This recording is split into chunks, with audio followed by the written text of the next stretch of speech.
RTV app వార్తల్ని క్షణాల్లో చదివే అవకాశం ఉంటుంది. ఒక న్యూస్ పేపర్, ఒక టెలివిజన్ ఛానల్ మీ చేతుల్లో ఎప్పుడూ ఉంటాయి. ఈరోజు 118వ బాబు జగజీవన్ రామ్ గారి జయంతి సందర్భంగా మేము ఇక్కడికి వచ్చి ఆయన విగ్రహానికి పూలమాల వేసి నివాళులు అర్పించాము. అలాగే ఆయన ఎన్నో పోరాటాలు చేశారు. అణగారిన వర్గాల్లో ఎన్నో ఉద్యమాలు చేసి ఒక మంచి వ్యక్తిగా ఆయన నిలిచారు. అలాగే ఈయన 1906 సంవత్సరంలో బీహార్లో జన్మించారు. అలాగే అతి చిన్న వయసులోనే మంత్రిగా ఎన్నో బాధ్యతలు వ్యవహరించినాడు. అలాగే కుల వివక్ష పోగొట్టడానికి ఎంతో ప్రయత్నం చేసి చాలా ఉద్యమాలు, పోరాటం, ఆందోళనలు కూడా చేశారు. అలాగే మంత్రిగా కూడా అతి చిన్న వయసులోనే జవహర్లాల్ నెహ్రూ గారు ఏర్పాటు చేసిన ప్రభుత్వంలో అతి చిన్న వయసులోనే ఒక మంత్రిగా ఎన్నికయ్యారు. అలాగే 5 దశాబ్దాలుగా మంత్రిగా ఉండి కాంగ్రెస్, అఖిల భారత కాంగ్రెస్ కమిటీలో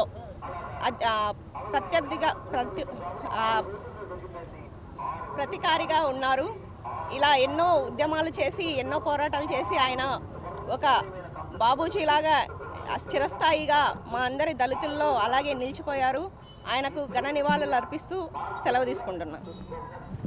శ్రీ డాక్టర్ బాబు జగజీవన్ రామ్ గారి 118వ జయంతి జరుపుకోవడం దళితులముగా మాకు ఎంతో సంతోషకరంగా ఉన్నది. ఆయన 1908 ఏప్రిల్ 5వ తేదీ చాంద్వా గ్రామంలో జన్మించారు. ఆయన చదువుకునేటప్పుడు చాలా వివక్షతకు కూడా గురైనారు. ఆయన హై స్కూల్ చదివేటప్పుడు హిందువులకు, ముస్లింలకు సపరేట్గా కుండలు పెడితే తాగడానికి నీరు, 3వ కుండ వచ్చి ఇది దళితులకు అని పెడితే బాబు జగజీవన్ రామ్ గారు ఆ కుండలు పగలగొట్టి నిరసన తెలియజేయడం జరిగింది. అంటే ఆయన విద్యార్థి దశలోనే కుల వివక్షతకు గురి కావడంలో కులరహిత సమాజం కోసం పోరాటం చేయడానికి ఆయన కంకణం కట్టుకున్నారు. అలాగే గాంధీజీ పిలుపు మేరకు స్వతంత్ర ఉద్యమంలో పాల్గొన్నారు. 26 సంవత్సరాల వయసులోనే ఆయన శాసన మండలికి ఎన్నిక కావడం, అలాగే 1956లో నెహ్రూ మంత్రివర్గంలో అతి చిన్న వయస్కుడిగా మంత్రిగా ప్రమాణ స్వీకారం చేయడం జరిగింది. ఆయన ఈ దేశానికి తొలి కార్మిక మంత్రిగా ఆయన ఎన్నో సేవలు చేసినారు. ఆయన బోనస్ విధానాన్ని కానీ, రైల్వేలలో ఉద్యోగస్తులకు ఒక సొసైటీలు ఏర్పాటు చేయడంలో కానీ ఆయన కార్మిక శాఖ ఎనలేని కృషి చేసినారు.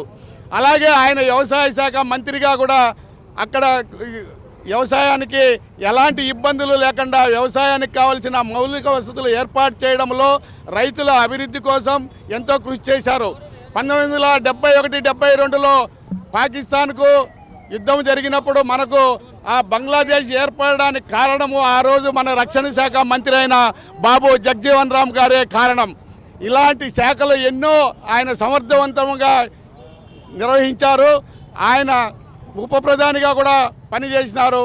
దేశానికి ఆనాడు డాక్టర్ అంబేద్కర్ గారు ఎస్సీలకు రిజర్వేషన్ కల్పించడంలో ముఖ్య పాత్ర పోషించి రాజ్యాంగంలో కల్పించిన హక్కులు కొనసాగించడంలో ఈ ప్రభుత్వాలన్నింటిలో కూడా ఆయన ఎంతో కొంత పాత్ర పోషిస్తూ దళితుల్లో ఉన్న రిజర్వేషన్లు ఈనాటికి కూడా కొనసాగించడానికి కారణం బాబు జగజీవన్ రామ్ గారు. కాబట్టి ఆయన జన్మదినం ఈరోజు కడపలో మేము జరుపుకోవడం మా అదృష్టంగా భావిస్తున్నాం. ఇక్కడికి మరిన్ని వీడియోస్ కోసం ఛానల్ ని సబ్స్క్రైబ్ చేయండి. లేటెస్ట్ అప్డేట్స్ కోసం వాట్సాప్ ఛానల్ ని ఫాలో చేయండి. అండ్ లింక్ డిస్క్రిప్షన్ లో ఉంది.